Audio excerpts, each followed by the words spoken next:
Nine, 8, 7, 6, 5, 4, 3, 2, 1, go.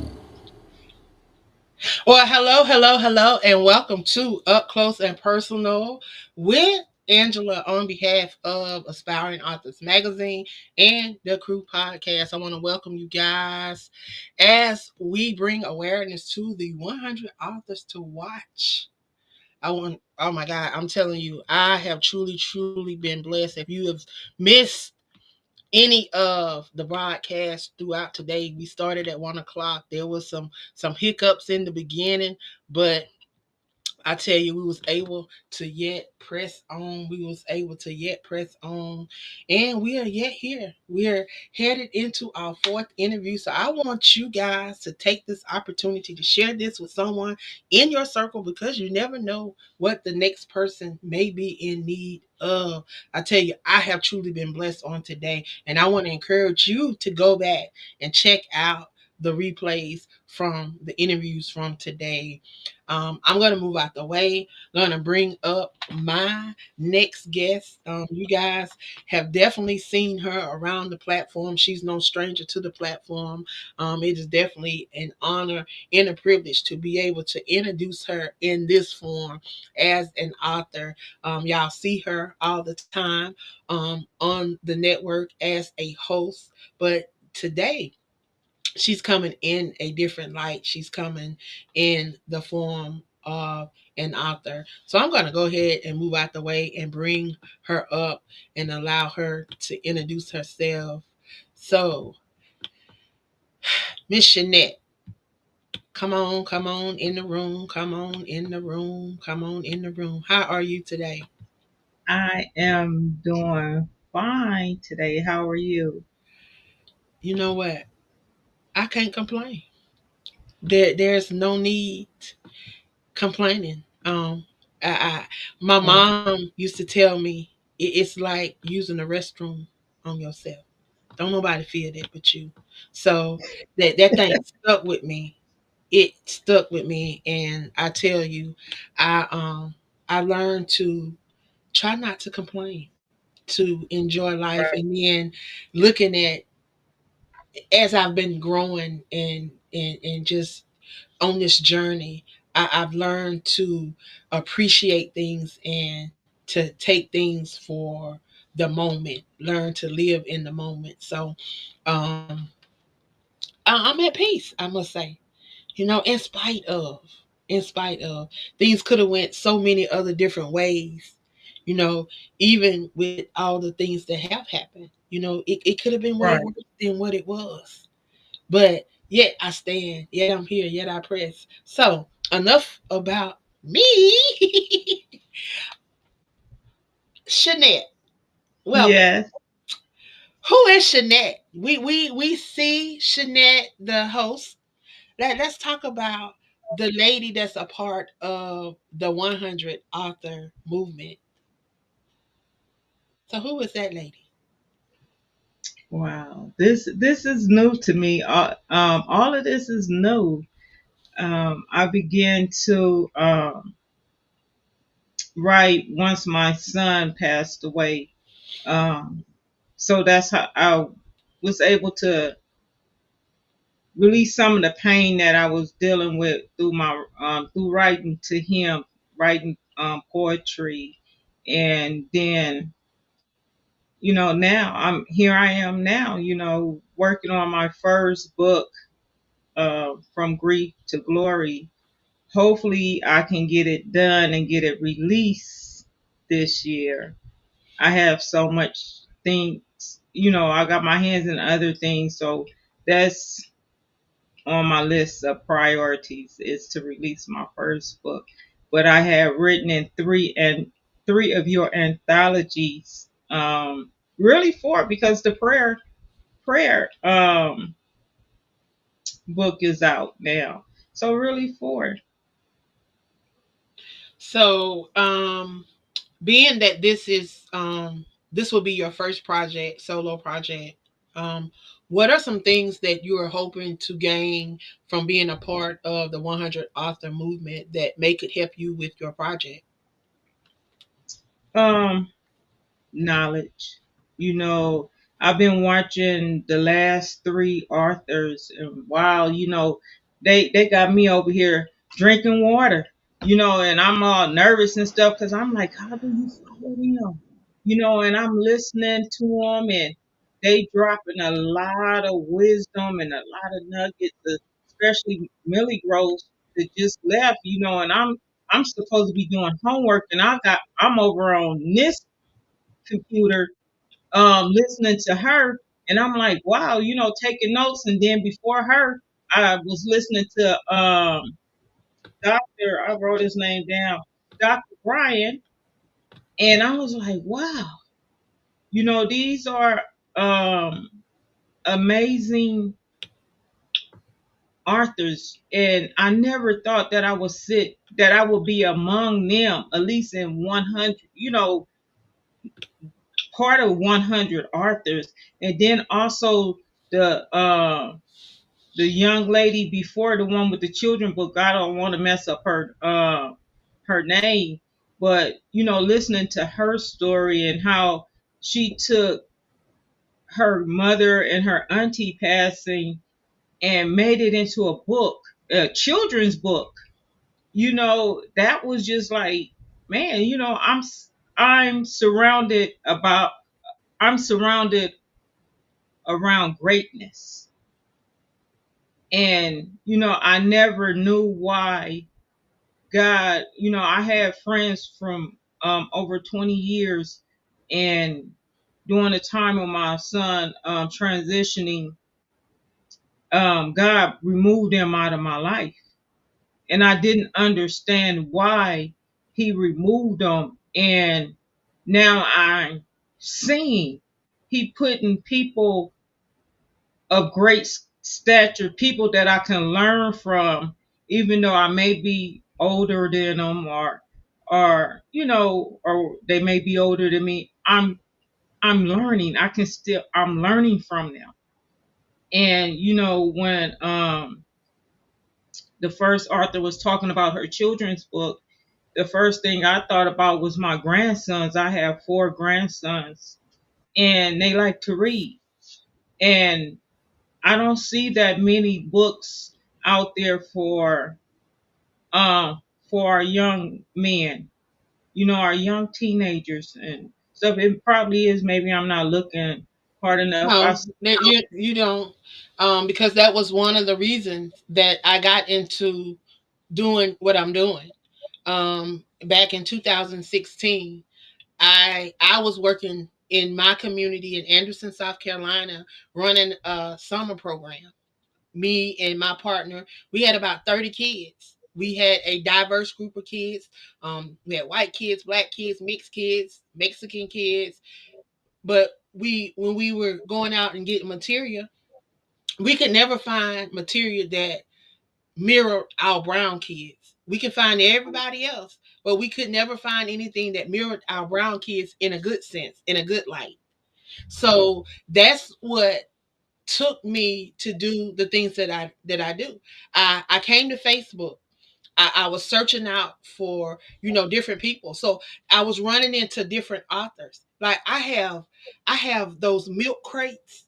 I have about 6 milk crates full of books of authors that I've actually met, authors that we've hosted events together, authors that I've helped put books into museums. There's a whole bunch of authors that have books in museums in Clemson, South Carolina, at the Clemson African American Museum. They have a whole section where they have a whole bunch of our books. We even had the news come out and do a feature on us. Like we wanting to see my babies read and seeing the results of, if you be the change that you want to see. I couldn't sit back and just wait for somebody else to say, okay, we're going to get these books for these babies. No, I searched out for these people. I found Right. them. They not only just would donate books, but they would come and be a part of the program. We had authors that was driving from Atlanta. And remind you, we're in a small town, Anderson, South Carolina. We're 2 hours from Atlanta, 2 hours from Charlotte, North Carolina, 2 hours from Columbia, South Carolina. We sit right outside of Clemson. So we're in a little small place. And if you're passing through, best believe you ain't staying there. You ain't. So a lot of people that came, I remember this lady. I'll never forget her. Her name is Jasmine Womack, and Uh-huh. her. She is right now doing some amazing things, just like we are sharing authors. She helping authors that taking their books and presenting them to corporations and getting and earning six figures. Like, ain't nothing that nobody is that she's just talking about. She's doing it, and she's taking these authors and she's helping them transform.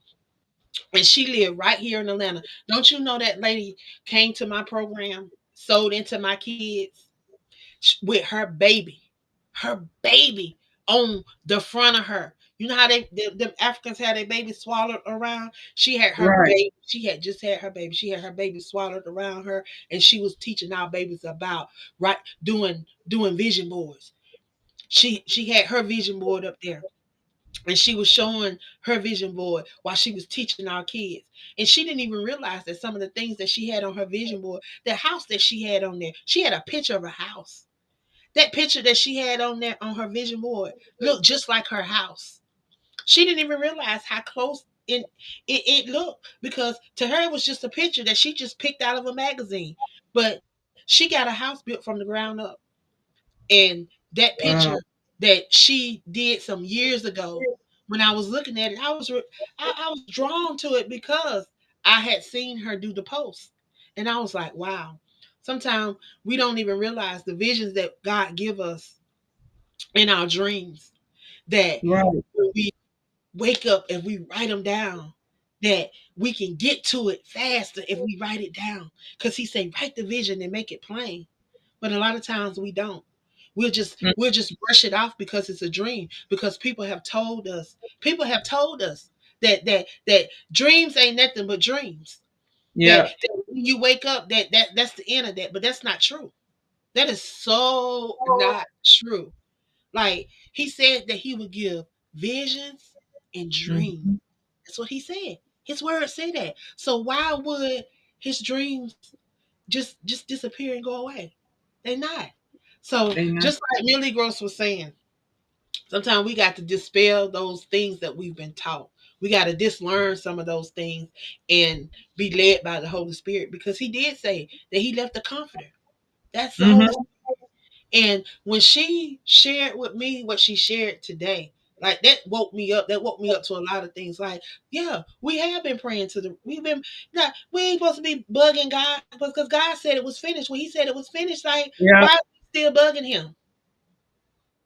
He just to make sure. He just watching over everything. He just to watch. He ain't to do nothing else. He just to watch, because if we even believe the word, he ain't physically did nothing. Mm-mm. Everything he did, he spoke. So he's We're speaking. not He speaking. speak every day. He speak every day through the Holy Spirit. He's still yet speaking. But see, we won't even let the Holy Spirit in. Some of us, we rebuke the Holy Spirit, so then we miss out on our blessing. We miss out on our guidance, our leadership. We miss out on the things that we're supposed to be doing. Like, for real. You What you saying is so true. I'm just sitting here smiling because and I'm saying to myself, if she don't get off my street, why you in my lane today? You know, and that's when God gives me a word, um sometimes I do write it down. Sometimes I just like, okay, I'll write it down. I'm gonna try to remember it. And so, and once I start getting real busy and stuff, I forget Mhm. it We instead of get writing it distracted. down. And Yeah. that's what the enemy want us to do. See, it want us to get preoccupied. get distracted, and procrastinate. We want to put stuff out Mhm. to tomorrow, what we can do today. When we can do it today. Why are we putting it off to tomorrow when we can share today? Like I don't understand. Like for the likes of me, I complain all the time about people not wanting to share their testimonies, not wanting to share what God has done for them. Because when I tell you He's truly been good to me, I couldn't shout it enough from the mountaintop how good He's been to me. Because I tell you, even when I wasn't good to myself, yet he allowed me to come out of my mess. He allowed me to see better days. Like domestic violence, shot point blank range with a sawed out shotgun. I shouldn't be here. A suicide attempt survivor. I shouldn't be here. Like so many times I wanted to end it, but yet he had a plan for me. Like he already mapped it out. And then we, if we've been listening to everybody that's come forth today, we get in the way instead of Yeah. allowing him to be who he said he would be, instead of trusting him, instead of trusting the process. We don't want to endure.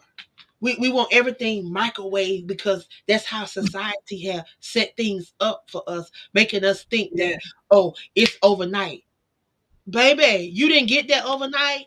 when Mm-mm. when You got to trouble put in found work. you, it took time for trouble to find you. So just think, when it found you, it started knocking on your door. It wasn't overnight. It took some time for it to build up. So don't think that you just gonna recover overnight.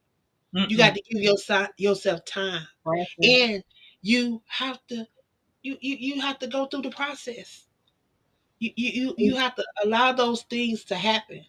Like, Right. allow yourself to process these different emotions, allow yourself to process these different things so that you can be able to share your experiences, because Right. that's what this journey is all about. 'Cause And you then know, once you're able to share your experiences, then you can put it in pen and paper. right. Because I always share what I'm going through with my dealing with grief.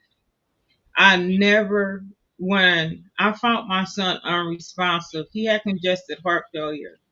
And when I found him unresponsive, really, I didn't know what to do. I just thought he was just laying there, not paying me no attention and stuff.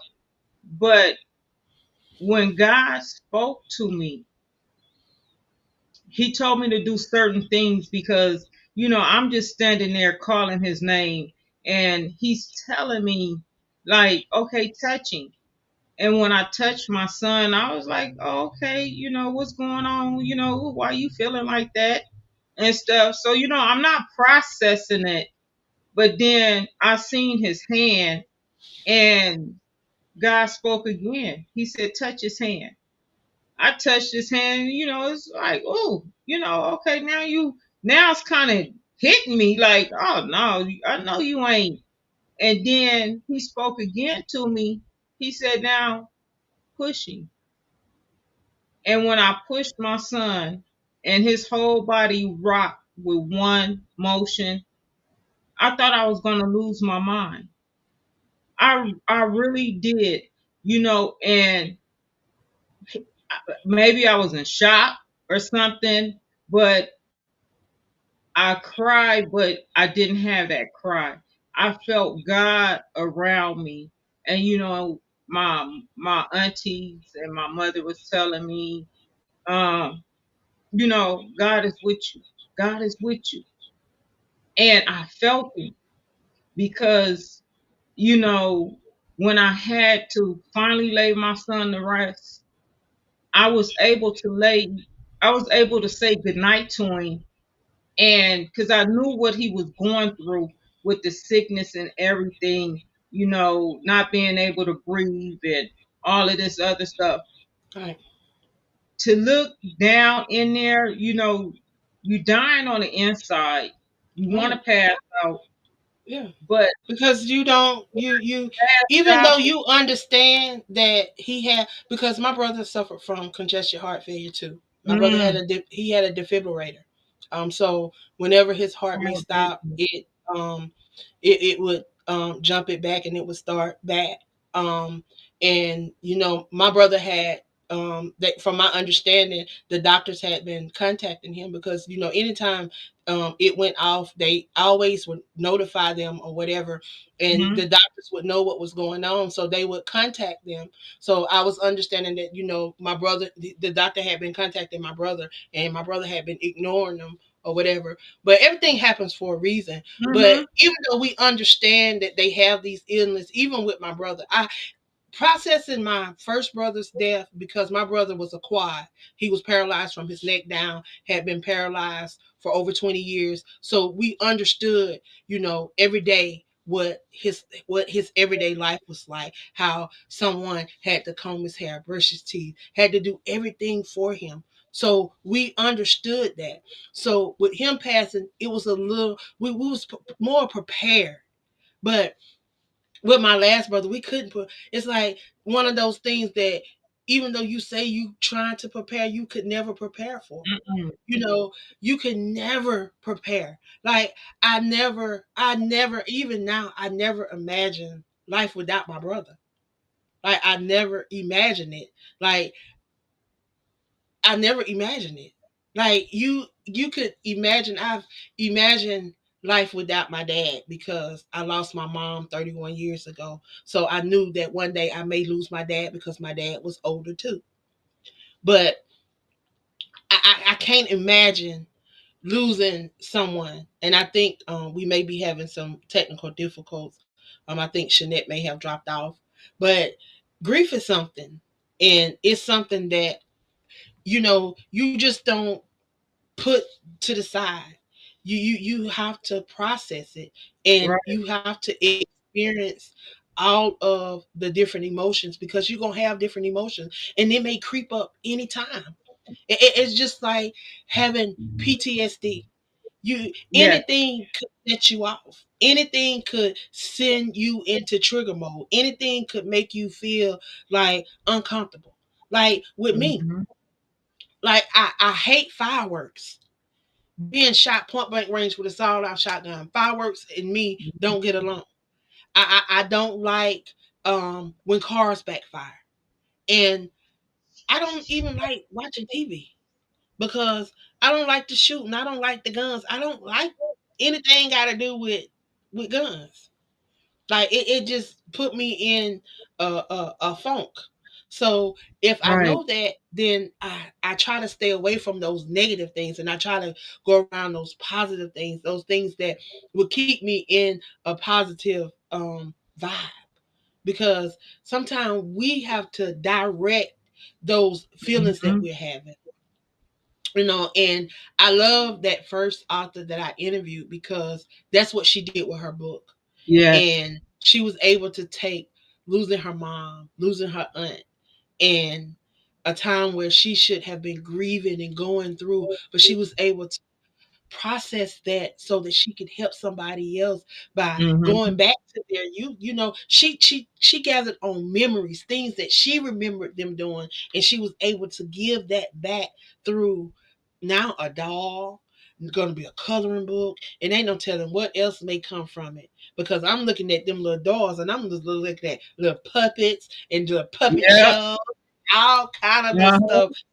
Because just the way the little dolls, just how the little dolls are made, I just love how you could just probably do so much stuff with it. Yeah, But you can. should you have done something just as amazing as that first author?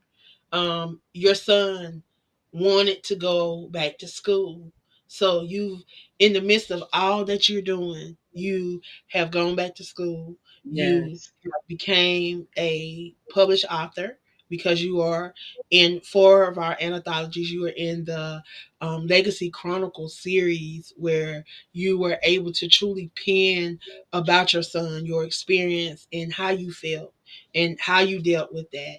Um, and it was a stepping stone for you to be able to decide to do this new book. So with this new book, that's what I really want to talk about, because we want to get some people involved in what you have going on. So if you would please tell them a little bit about this book project that you want to accomplish in 2025. Well, with this, book, I want to be able to help someone that's going through grief, to let them know that it's okay that feel the way they feel. So that's why I decided to do something like this, because you feel you sometimes people will tell you things and they tell you, oh, you shouldn't feel that way, you shouldn't feel that this way. Feel the way you want to feel all the emotions and write it down. And that's the way I felt like I couldn't breathe, so I wrote about I couldn't breathe. I felt like I had a hole in my heart. I wrote about that. So I want to write about everything while I'm grieving, the process that I'm going through, feeling all the different emotions. And then I want to begin, this is my healing time. So I'm doing things that he wanted to do, that he wanted to go to school, so I went to school. So I'm gonna write about that. He liked exercising. He was my exercise coach until I fired him because he wanted, he just, so but I'm not there. I'm not at the exercising thing just yet again. Um he encouraged me to go drive trucks. So guess what I'm finna to do? I'm finna to go drive trucks. I'm already a Class B licensed driver, a commercial licensed driver. So I'm gonna just turn my B's into A's. So now I'm starting to do things that he encouraged me to do and things that he wanted to do. So that's going to be the glory part of it. How I'm coming out of it, and I just want to help someone. So if you're that person that experienced grief, whether it's a child, a parent, a spouse, a sibling, grandparents, whoever it is that you grieving over at this time, and if you want to be a part of From Grief to Glory, And reach not out. even just losing a loved one, because I had a we did a poetry showcase on last night. We had a author who is also a part of the 100 author movement, Michelin Moss, on last night, and she talked about her experience with grief because her son Oh lost yes, his sight, and yes. how that affected them, and loss, a lot of different type of loss that can affect, like a lot of the people in North Carolina and Tennessee that were affected by Helen, that lost everything, things that they're never going to be able to replace, things, memories that they only had because they had that thing, and Mm-hmm. they're not going to have that thing no more. So losing, any type of loss that causes you to feel like you have a emptiness, causes grief, causes these emotions, causes these different feelings. So you being able to share that inside of this book, and being able to connect with other like-minded individuals that have been experienced this, and y'all being able to share your perspective, and then being able to be a part of this movement, and Man, being able to support each other, share each other's yes, stuff. I'm telling you, that would be so amazing. Like so amazing, so amazing. Um, Before we leave today, Shanette, I yes. want you to tell them how they can get involved with this project. What some of the requirements, um, and how they can follow you, how can they connect with you, things like that, because we want people to be able to support the things that you're doing, and to be able to be a part of this amazing project that you have coming up. So go ahead. Well, you can connect with me on Facebook at Shanette Johnson. You can just that's my personal page, or you can reach out to me at on Let's Talk About It on Facebook or Instagram. On Instagram, is at just being Shanette. That's how you can connect with me. Um, the requirements to be in a book is, you know, if you're willing to share, I'm more than welcome to have you guys. I'm not gonna just say, well, I need you to do this, I need you to do that, but it is a small fee that's is a tax. It's not no $199 or $100 fee, nothing like that. It's just something small. To get featured into the anthology, and also you'll be able to list it on your author's page as a co-author in it. That's about it. Well, I tell you, being a part of an anthology is a great opportunity if you want to get your foot wet, if you are new to authorship, if you want to, if you've been writing like me. When I say I have published, I have over 121, 22, 23, I can't remember, but over 120 something books, planners, journals. It's not because I've done them all by myself. It's because I have allowed other people to be a part of the things that I do, and because I have been a part of other people's anthology. I truly believe in sharing what God has done for me, sharing His goodness, sharing those things. So when people ask me, "Well, do you have your bio, your memoir, your No, I don't. I If you pick up any book that I've been, you're gonna learn a part of me. You're gonna learn something that you Right. didn't learn in the last book. You're gonna walk away knowing something about me. That's one thing I tell people is, if you want to leave your legacy, you want to leave your blueprint, you want to leave it, you don't want to leave no ifs, ands, or buts about who you were, what you did, and how you did it. You got to tell your story and you got to leave it. So Exactly. the only way you can do that is to get it out there. A lot of people don't want to do anthologies. A lot of people don't want to do different things. But if he give you an outlet to share, share. Y'all don't sit down on his Mm-hmm. goodness. You're not keeping Mm-mm. it. You ain't you when you sit down on what he's done for you. You keeping it from him. You Right. sit down on his glory. You're sitting down on his gift that he gave you. And if you keep sitting down on it, guess what he gonna do? He gonna take it You away gonna take it. because it's to bring him glory for your good. So if you Yes. want change, y'all, I'm telling you, you got to be the change that you desire to see. And that's what these amazing authors are doing. If you are not a part of the 100 author movement, I want to encourage you to get attached to the 100 author movement. You see them to the left, the right, whatever side they own, they over here. You see them listed. We have Charita is a group leader. Shanette is a group leader. Dr. Kimberly is a group leader. Dr. Chinchilla is a group leader. Charlotte is a group leader. And of course, Patrice is a group leader.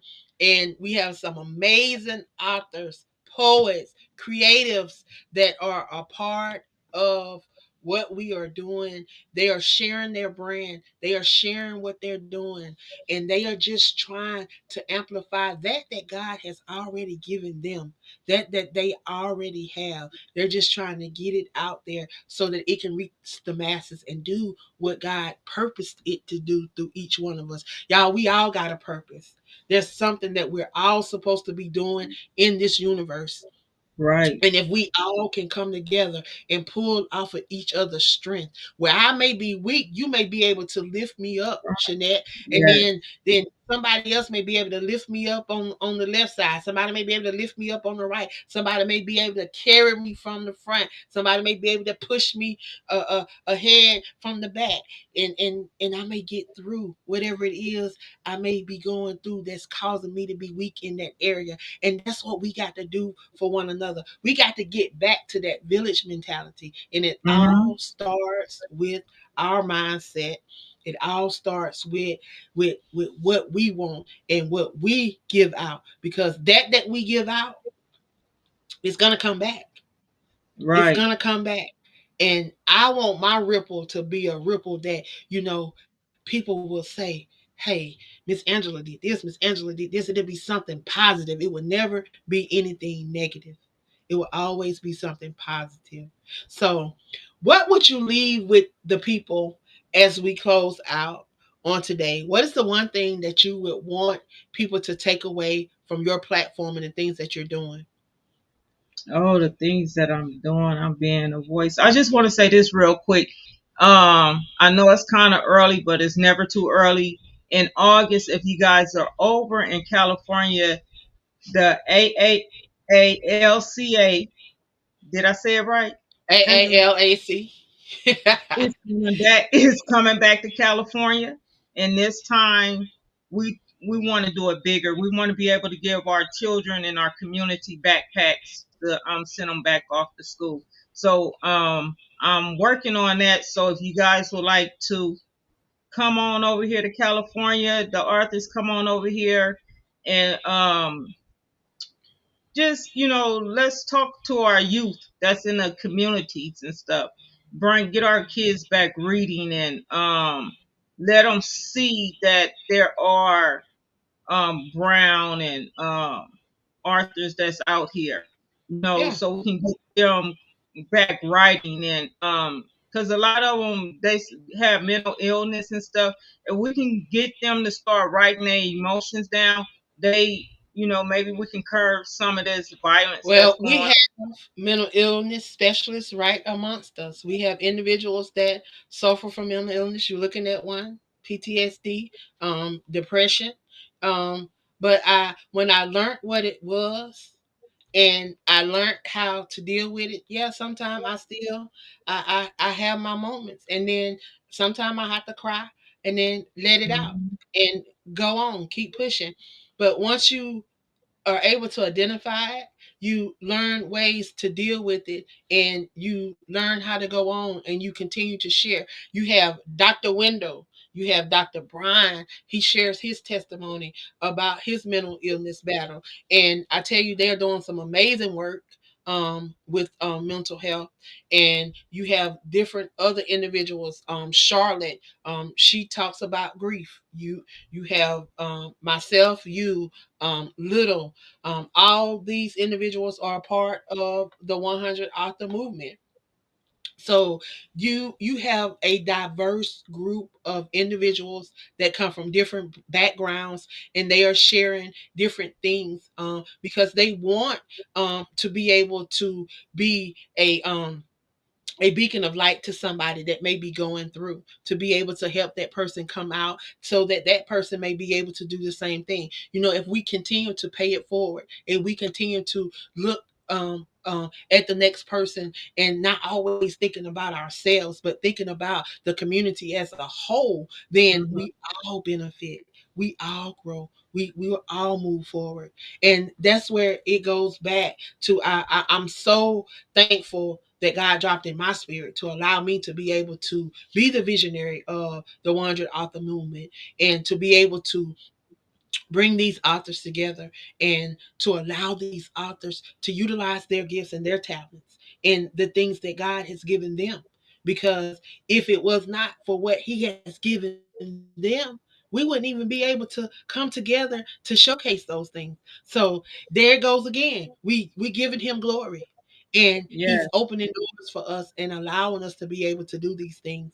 I'm excited about coming back to California, excited about going to Texas, excited about hosting some stuff right here in Atlanta, excited about going to South Carolina. I'm just excited about being the change that we desire to see, because that's what we're doing. I'm excited about the new season that's coming up here with the Crew Podcast. We have some new hosts that are joining. We have some new shows that are going to be dropping.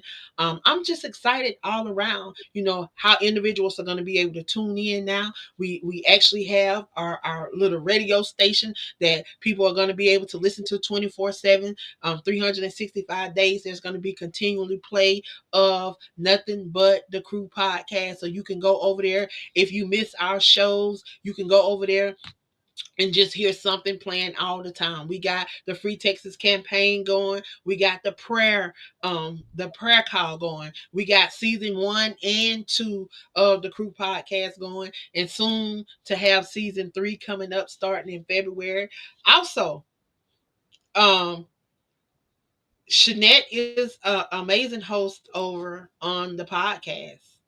She social injustice. If you have Yeah. an individual that is incarcerated and you need a voice, that is your voice. She will help you, whatever she can do to help you amplify your voice and help you get your voice out there. But as we close, Shanette, I would love for you to just, whatever is laid on your heart, to just share with the people about the movement, about your upcoming book, about whatever it is.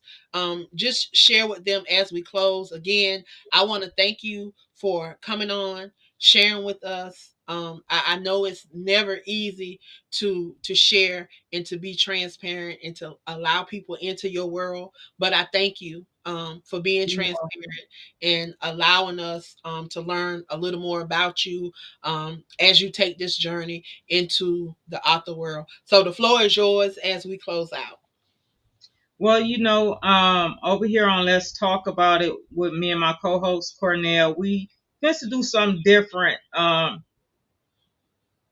I speak on injustice because my husband is currently in prison fighting a wrongful conviction. And speaking to the mans over these past 11 months, I believe it was, the different mans from California, all over, all of them had the same story of the injustice that they had experienced. And to be wrongfully convicted, and during the holidays, a lot of them, they got through it, but you can hear it in their voices. If you guys have loved ones that's in prison, please don't write them off, no matter what they have did, because um, God loves us too. He says a just man falls 7 times. You know, reach out to them, let them know that you still love them, that you know, just send them a letter, check up on them, because you never know what they're going through. We just seen a young man that was killed by CO officers a week ago or something. But just go out there and reach out to them, be a voice. I'm gonna leave you with this. My I use my voice for the voiceless, amplifying the unheard, and standing up for those who cannot speak for themselves. Champion justice and compassion in this world that often overlook the marginalized. Use your voice, be a voice, stand up for justice. Don't don't let them continuously to do us like this. That's that's it. Just be a voice. Amen. Amen. Well, I want to thank you for stopping by and sharing. I want to thank everyone that has tuned in on today and shared with us on today. I tell you, whoo, y'all, we got a lineup of authors, a part of the 100 authors to watch. If you have not been supporting these authors, if you've not went over and checked them out, y'all, we got blogs going. We have YouTube, we got Twitch, we got U42. We have them shared. We have them up on speaker.com, iHeart. So you're going to have an opportunity to really get to know these authors. And I'm telling you, you think you're sick of me, you're really going to get sick of me, because you're going to get sick of seeing them, because I'm going to have them on everything. I'm about to have them on all the magazines. I'm about to have them on billboards. Yeah, if they want to be on billboards, I've been checking on everything, y'all. We about to do this. When I tell you it's time for you to be intentional about those things, it's time for you to be intentional. So if you ain't ready, you better get ready. It's time to stay ready, because everything that he said you should have, you should have. Trust and believe, you should have. Y'all, I'll see y'all in a few minutes. You got 20 minutes till the next show. So go grab you a beverage, and I'll see you at 5. We got Dr. Pereira. And I probably messed that up. Y'all know Josiah Jean Pereira. And I probably said a Pierre. I think that may be right. But if I did, y'all just count it to my little noggin up here, and not my heart, because I'm real bad with names. But y'all come back in 19 minutes now. See y'all soon.